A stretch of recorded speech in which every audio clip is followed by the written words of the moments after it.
A3 1.4 TFSI S-Line. It's midlife facelift time for the Audi A3. Now that the Waitrose Spec Golf's current generation is nearly 4 years into its life, it's been given a spring clean in that most Audi of ways, just enough to make the pre-facelift car look and feel a tiny bit outdated, but without any sweeping changes. No babies lost with this bath water. No, this really is the new one.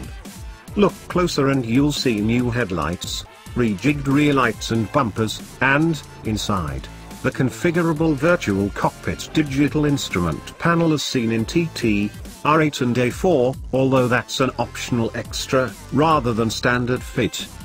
During our time with the car, it turned a surprising number of heads. More than one curious passerby came over to ask if this was the new A3, and one restaurant attendant told us excitedly he'd been watching the car park since the facelifted A3 was announced, waiting for one to turn up so he could see what it looks like in the metal. Clearly there are more Audi anoraks out there than we thought. There's improved integrated support for Apple and Android smartphones, automatic beam shifting matrix LED headlights, an option at extra cost, Xenon's standard, and a traffic jam assistant, which can bring the car to a halt and pull away again autonomously in stop-start traffic. There are also two new turbocharged petrol engines, a powerful 2.0-litre and a 1.0-litre triple-cylinder. One of the old ones, actually, the 1.4-litre turbocharged TFSI petrol engine.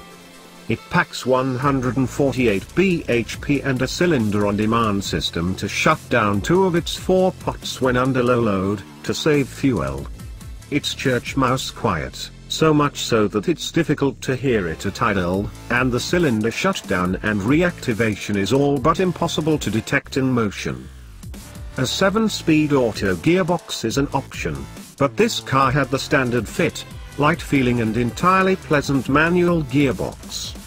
The trip computer indicated MPG in the low to mid-40s over a variety of roads during our time with the car, and there's more than enough performance on tap for any driving situation.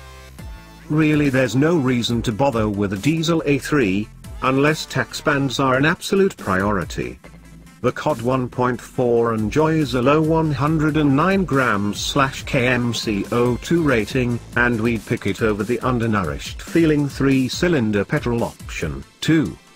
While you might have a shade more fun in a Ford Focus or Mazda 3, the A3's chassis remains decently rewarding to drive, with a game front-end grip, good body control and apply and ride, even in S-Line spec. Seems the days of bone-shaking Audis really are gone for good.